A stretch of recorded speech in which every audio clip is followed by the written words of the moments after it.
Bonjour et bienvenue dans la vidéo de présentation de Stembox. Donc dans cette vidéo, on va voir un petit peu l'utilisation du software et les différents réglages que vous pouvez retrouver afin de bien démarrer. Dans cette vidéo, j'utilise une FLX10, mais pas de panique, Stembox est compatible avec tous les contrôleurs MIDI, puisque vous avez une partie mapping dans les réglages qui vous permet d'absolument mapper tous les boutons. Ça va juste dépendre du nombre de boutons que vous avez sur votre contrôleur, mais sinon vous allez tout simplement mapper ces fonctions autre part. Donc tout d'abord, il faut savoir que Stembox fonctionne avec une clé USB d'export Recordbox. Donc ici dans la navigation, on va retrouver un bouton Browse et je vais pouvoir directement brancher ma clé USB d'export Recordbox. Donc si vous utilisez le software sur votre propre ordinateur, vous allez pouvoir directement brancher votre clé USB sur votre ordinateur. Pareil, ici j'utilise le Stembox Display, donc il est branché à mon ordinateur, donc il me suffit de brancher cette clé à mon ordinateur qui est à côté. Pour la version Stembox Pro qui est autonome et fonctionne sans ordinateur, vous allez brancher directement la clé sur le port USB qui se trouve derrière. C'est la même chose pour toutes les utilisations. Donc là, je suis uniquement sur la version display, donc je vais brancher cette clé à mon ordinateur. Une fois que la clé est branchée, elle est bien détectée ici et normalement, vous allez avoir l'analyse de la clé qui va se déclencher automatiquement.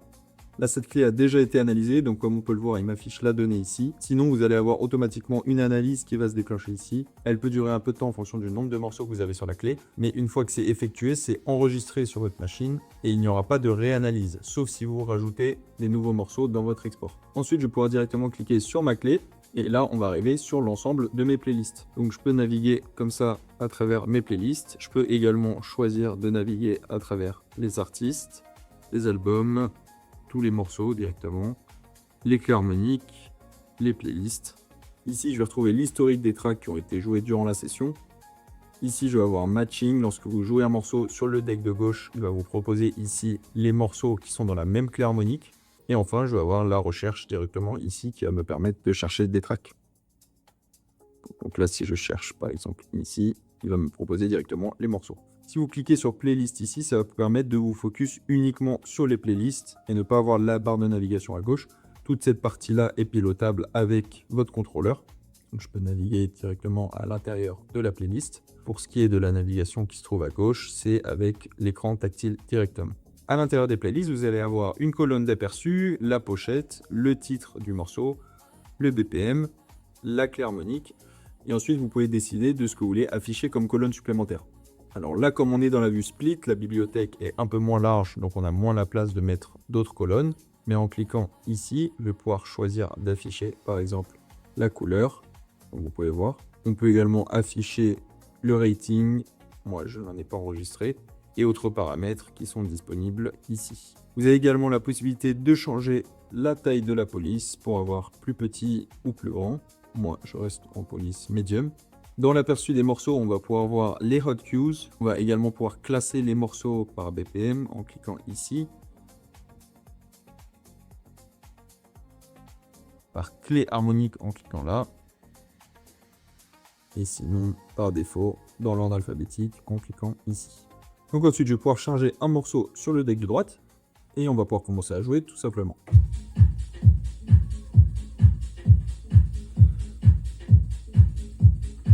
Pour ouvrir la bibliothèque de gauche, je vais tout simplement cliquer sur le bouton Load du track de gauche. Et ensuite, je vais pouvoir défiler et choisir le prochain track.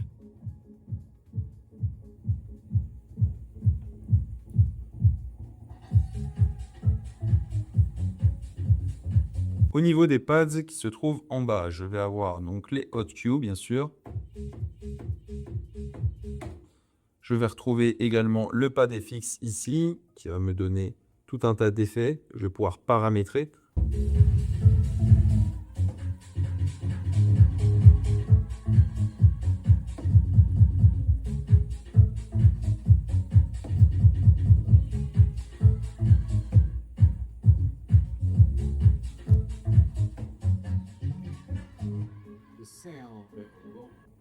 Ici, je vais avoir le beat jump qui me permet de me déplacer dans le track.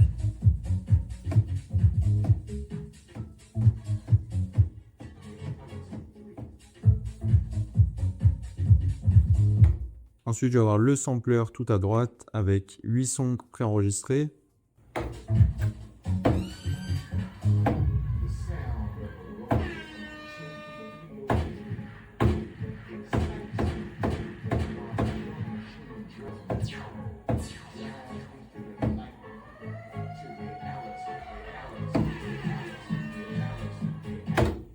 Maintenant, on peut voir les pads secondaires. Donc, si j'appuie sur Shift et que je clique sur HotQ, j'arrive sur les stems. Comment préparer les stems? Dans Stembox, il vous suffit de retourner sur la bibliothèque.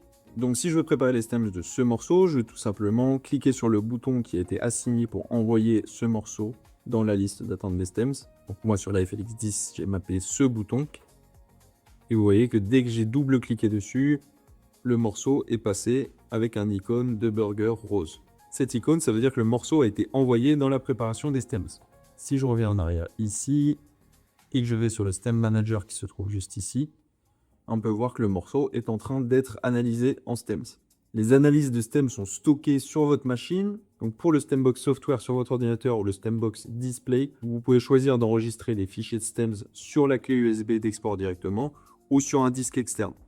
Je conseille de les mettre sur un disque externe si vous avez beaucoup de stems enregistrés. Ça vous permet d'avoir toujours de la place et de ne pas en prendre sur la clé USB. Pareil sur le Stembox Pro qui est autonome, vous allez avoir un emplacement micro SD qui vous permettra d'ajouter de la mémoire pour stocker autant de stems que vous le souhaitez. Pour ça, il suffit de choisir ici si vous souhaitez enregistrer les stems sur la clé USB ou sinon donc de l'enregistrer sur un disque au choix. Dès que notre morceau va être complètement analysé, on va pouvoir utiliser les stems en direct lorsqu'il est chargé sur un deck. Donc là, le morceau est analysé. Comme on peut le voir ici, on a les stems qui ont été stockés sur le disque. Donc si je reviens en arrière et que je vais chercher le morceau, ici, on voit bien que son icône n'est plus rose. Ça veut dire qu'elle était entièrement analysée. Comme le morceau a déjà été joué dans cette session, il est passé en vert et on va d'ailleurs le retrouver dans l'historique juste ici. On peut également voir à gauche, maintenant qu'on a un track de chargé, les morceaux qui matchent. Et comme on peut le voir ici, on a toute une sélection de morceaux qui ont une tonalité correspondante. Je vais venir recharger notre morceau avec les stems. Et là, comme on peut le voir, on va les avoir qui vont apparaître juste en bas. Donc si je joue...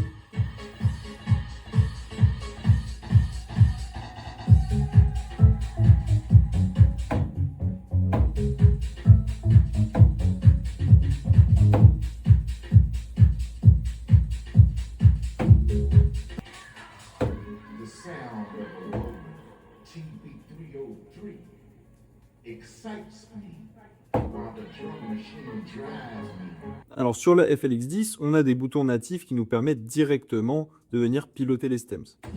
Comme on peut le voir.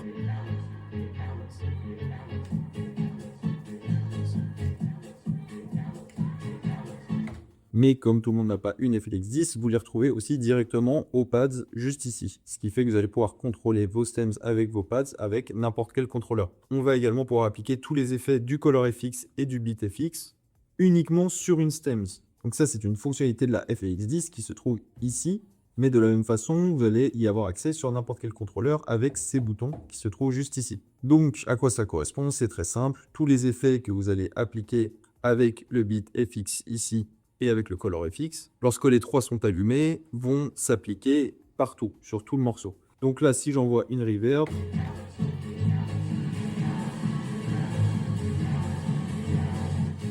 elle va s'appliquer sur tout le morceau. Mais vous pouvez choisir d'appliquer la reverb uniquement sur la voix. Et pour ça, on va désactiver les FX sur l'instrumental et sur les drums. Et là, si je réenvoie...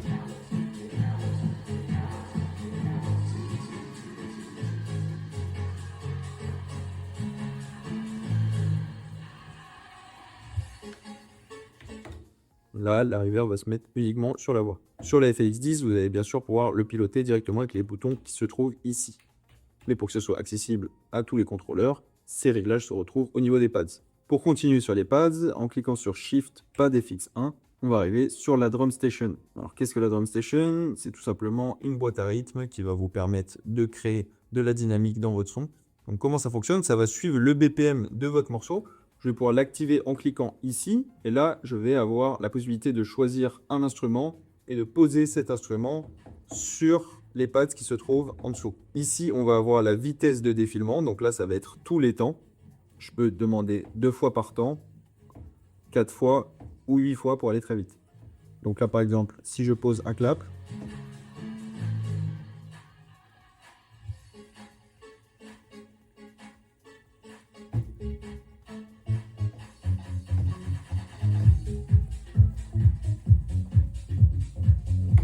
Vous pouvez également appliquer un effet à la drum station. Donc là, je vais avoir un LC Echo. Et on va le piloter ici.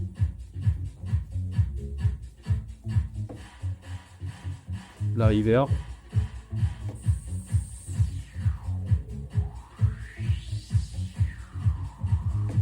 Le filtre classique qui va s'appliquer uniquement sur cette partie-là.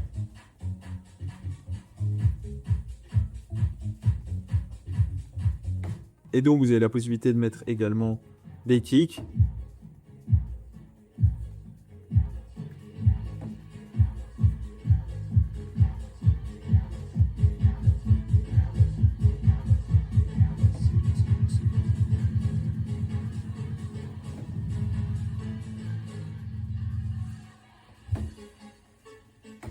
Vous avez le snare.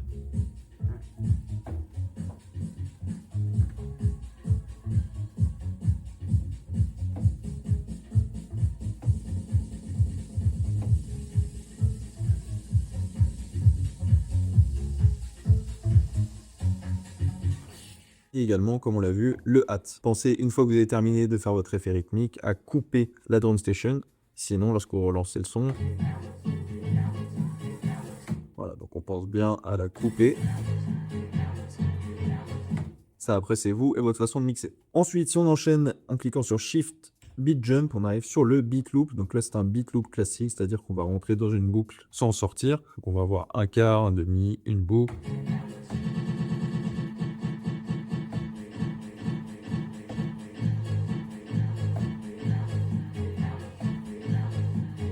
Et la boucle de 8. Pour quitter une boucle, vous cliquez sur le Exit et vous pouvez de la même façon créer vos boucles directement avec le bouton qui se trouve ici.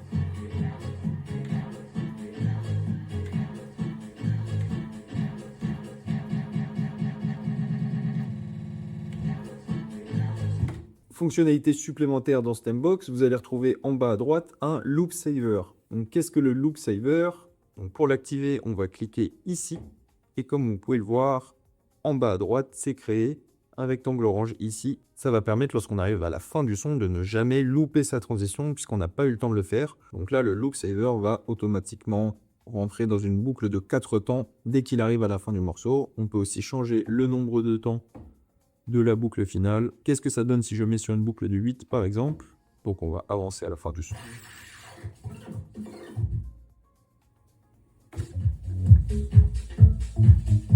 Là, comme vous pouvez le voir, j'arrive à la fin du son, la boucle est déjà là.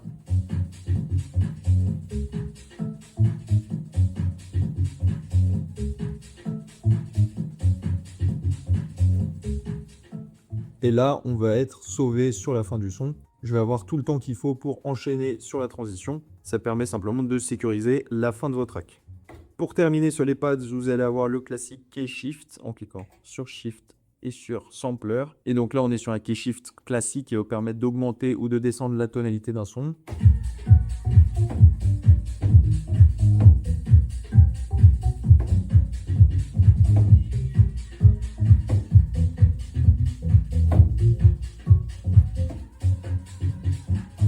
Donc voilà pour les pads dans Stembox. Si vous avez des pads lumineux sur votre contrôleur, ils devraient apparaître comme ce que vous voyez à l'écran. Sinon, ils seront tout simplement allumés avec la couleur par défaut. On va ensuite retrouver toutes les fonctionnalités de base, à savoir les effets du SoundColor FX. Pour les contrôleurs qui possèdent directement les SoundColor en choix ici, il vous suffit de cliquer dessus pour le modifier. Le Color FX s'affiche juste ici. Pour ceux qui ont un simple bouton FX Select, ou un autre bouton, il suffit de cliquer dessus plusieurs fois et ça va changer directement le Color FX. Pareil pour tout ce qui est Beat FX, donc ici sur les FLX10, je vais pouvoir le changer en tournant l'écran qui se trouve là. Sur les plus petits contrôleurs, il vous suffira de cliquer plusieurs fois sur le FX Select et ça changera directement l'effet du Beat FX. Cet effet-là se retrouve à droite sur Stembox. Stembox permet bien sûr de faire du 4 channels. Donc là, on est dans le split, ce qui veut dire que si je veux passer sur le deck 4, je vais pouvoir cliquer directement ici. Et là, je vais être sur le Player 4. Cette fonctionnalité ne concerne que les contrôleurs 4 channels, bien sûr. On va avoir totalement la possibilité de changer de deck en cliquant ici et de revenir sur le précédent. Pareil pour le deck 1 et 3. Et comme nous sommes dans la vue split, les decks viennent se remplacer, mais vous pouvez également stacker les morceaux afin de mieux les voir lorsqu'on fait du 4 channels. C'est plus agréable. Et pour ça, on va passer à la vue large. Donc jusqu'à présent, je vous ai présenté la vue split dans Stembox, mais on va également avoir une vue large plus classique. Pour y accéder, je vais directement cliquer sur le menu et ici dans les préférences, dans la Mix View, je vais cliquer sur large. Là, j'ai mon interface qui va se reconstruire pour passer en vue large. Et comme on peut le voir, maintenant, les waveforms sont l'une au-dessus des autres. Si vous êtes plus habitué à mixer dans cette vue au début, ce sera peut-être plus simple pour vous. Et là, on a une vue qui est beaucoup plus classique, qui vous permet de mieux démarrer avec Stembox. Et vous allez pouvoir ouvrir le 4 channels avec un bouton que vous pouvez mapper au choix sur votre contrôleur. Donc moi, je vais mapper celui-ci.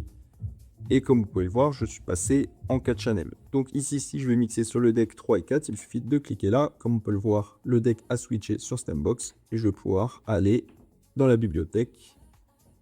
Comme on peut le remarquer ici, la bibliothèque est beaucoup plus large dans cette vue. Donc si vous préférez afficher plein d'informations, cette vue sera peut-être mieux pour vous. Et ici, on va avoir directement l'aperçu des tracks qui se trouvent dans les playlists, ce que vous n'avez pas sur la vue split. Je vais pouvoir donc rentrer directement sur un track et le charger sur le deck 4 et faire exactement la même chose sur le deck 3. Et là, vous allez pouvoir mixer en 4 decks.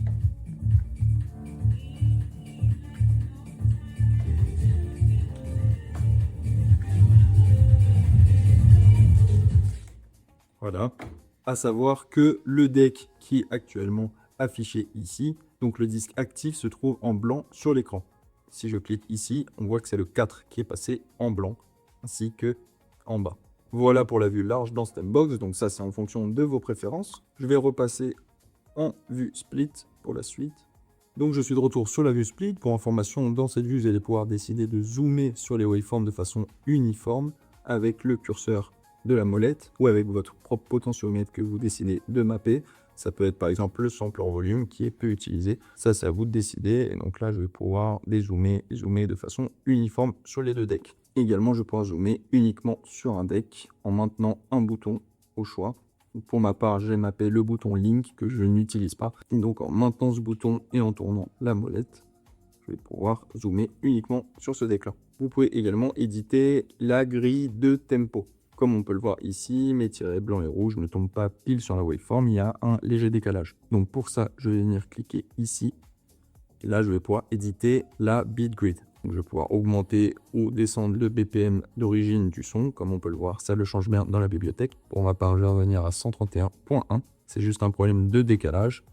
Donc pour ça, je vais bouger la position en maintenant ici et en ajustant. Et là, comme on est au début du son, je veux que le premier temps rouge soit décalé. Donc je peux le décaler tout simplement comme ça, avec les flèches qui se trouvent ici. Et là, on est bon. On va maintenant faire un tour rapide des réglages sur Stembox, donc tout ce qui est customisable et ce qu'il faut connaître au niveau des contrôleurs, de l'audio, etc. Donc ici, je vais aller dans Menu. Et tout d'abord, je vais avoir l'onglet Stembox. Donc dans cet onglet, je vais retrouver le choix de vue. Donc là, on a vu tout à l'heure la vue large ou la vue split. Je vais pouvoir également choisir le preview style, donc si je veux une waveform ou une grid. Comme on peut le voir, actuellement, on est sur une grid. Ça va être l'aperçu du décomposé qui se trouve au-dessus.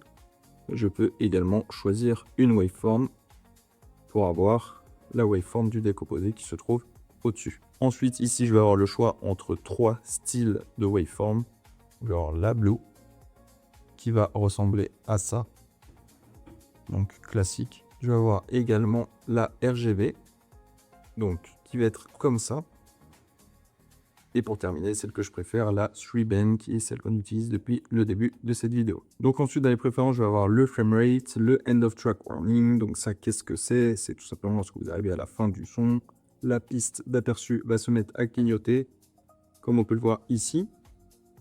Et ça, vous pouvez définir si ça arrive à partir de 20 secondes avant la fin du track, 30 secondes ou 40 secondes. Ensuite, on va pouvoir choisir la play marker position. Donc ça, qu'est-ce que c'est? Actuellement, on est en center. Comme on peut le voir, le play marker se trouve au centre du deck. Et si vous voulez avoir un peu plus de vue sur ce qui va se passer après, vous pouvez directement mettre le play marker position en left. Et là, je vais avoir le play marker qui s'est décalé à gauche. Donc là, je vais avoir davantage d'aperçus sur ce qui va arriver dans le morceau par la suite.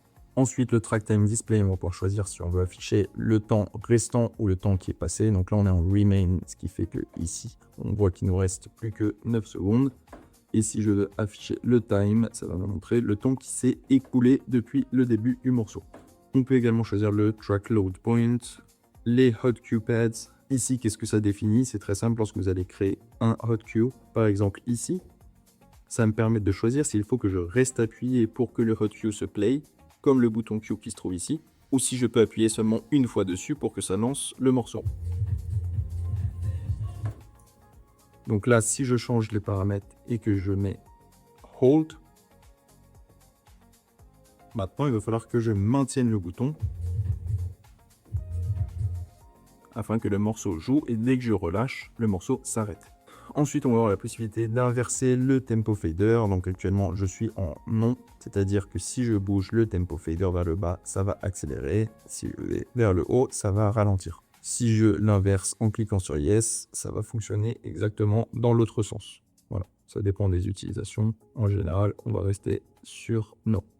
Et enfin, on va avoir le choix pour le backspin. Donc qu'est-ce que c'est? C'est tout simplement lorsque vous lancez le jog en arrière. Est-ce que vous préférez que ça aille très loin en arrière ou est-ce que vous voulez que ça s'arrête tout de suite? Par exemple, si je mets le paramètre au milieu, lorsque je vais lancer un backspin sur le deck 2, voilà. Alors que si je le mets en plus short, il s'arrête beaucoup plus tôt. Donc moi, je vais le régler à peu près par là. Et ensuite, on va voir le dernier paramètre qui est le thème. Et donc actuellement, je suis en thème dark, mais je peux passer en mode light. Dans ce cas-là, il va reloader l'interface. Et là, je vais arriver sur le mode light. Donc ça va être pour les personnes qui préfèrent en plein soleil. Vous allez avoir plus de contraste sur les éléments. Donc on va voir l'ensemble de l'interface qui est en clair.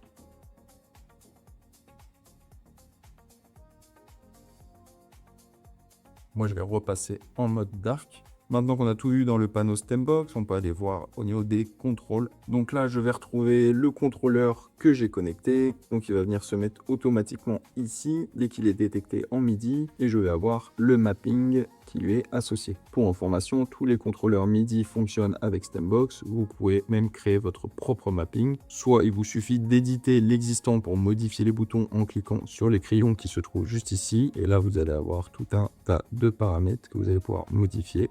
Soit vous allez pouvoir créer votre propre mapping à partir de 0 en cliquant sur le bouton plus qui se trouve juste ici. Ensuite, juste en dessous, on va retrouver le Sound Output, donc le type de périphérique audio qui est utilisé. Donc actuellement, j'ai branché le son sur ma FX10, donc je suis en ASIO, mais je vais pouvoir aussi choisir MME et d'autres paramètres audio. Ça dépend de votre contrôleur et des pilotes qui sont installés sur votre machine. Et ensuite, juste en dessous, vous allez retrouver la source audio principale. Donc là, je suis sur la DJI FLX10 en ASIO. Il suffit de cliquer ici pour voir l'ensemble des sources qui sont détectées. Si votre contrôleur n'est pas détecté ici, vous pouvez cliquer sur Rescan Output Devices et il devrait normalement apparaître juste ici si tout est bon niveau pilote. La FLX10 qui est donc branchée sur les enceintes doit être envoyée sur le channels 1, 2. Au niveau de la sortie casque, je n'avais pas encore paramétré, mais je peux mettre la FLX10 sur la channel 3 et 4. Ça va me permettre, lorsque j'appuie sur Q, d'avoir la sortie dans mon casque. Donc l'audio buffer, vous n'êtes pas obligé d'y toucher, mais ça va permettre, plus il est élevé, d'avoir de la fluidité dans le son et d'éviter les crépitements. Si vous le réduisez par contre, vous aurez plus de précision, ce qui est notamment utilisé pour le scratch. Ensuite, si je clique sur effets ici, je vais retrouver les effets que j'ai décidé d'assigner à mes pads. Donc sur les pads FX ici. Donc, comme on peut le voir ici, on a toute une liste d'effets et je peux choisir déjà l'effet que je veux appliquer et surtout sa temporalité. Donc si je veux qu'il soit sur 4, 2, 1, etc. Ça va directement impacter mes pads FX qui se trouvent juste ici. Et vous avez la possibilité de choisir parmi une dizaine d'effets avec différentes temporalités. Au niveau du mixeur, je vais pouvoir disable le crossfader. Qu'est-ce que ça veut dire? Tout simplement que le crossfader qui se trouve ici, je vais décider qu'il n'ait plus d'impact sur mes channels. Pour ma part, je mixe de cette façon, donc là, il était en No, mais moi, je vais le passer en Yes. Ce qui veut dire que peu importe la position du crossfader, mes channels seront toujours lus. Vous allez également avoir d'autres paramètres sur le crossfader et l'égaliseur qui se trouve juste ici. Si vous souhaitez le paramétrer, vous pouvez bouger directement les fréquences. Ensuite, vous avez la partie recording pour enregistrer vos sons et la partie display qui va vous permettre de choisir quelques paramètres. Ça va être principalement pour les personnes qui utilisent le Stembox software pour projeter directement sur le Stembox display. On peut le mettre en on juste ici. Cela ne concerne pas les personnes qui ont le Stembox Pro. Donc voilà pour le tour global des fonctionnalités de Stembox. C'est un logiciel qui vous permet d'avoir des vues super personnalisées, concentrées sur la performance. Je vous invite donc à le découvrir en vous rendant sur stemboxdj.com. Vous avez toutes les mises à jour qui sont incluses à vie. Et je vous dis à bientôt.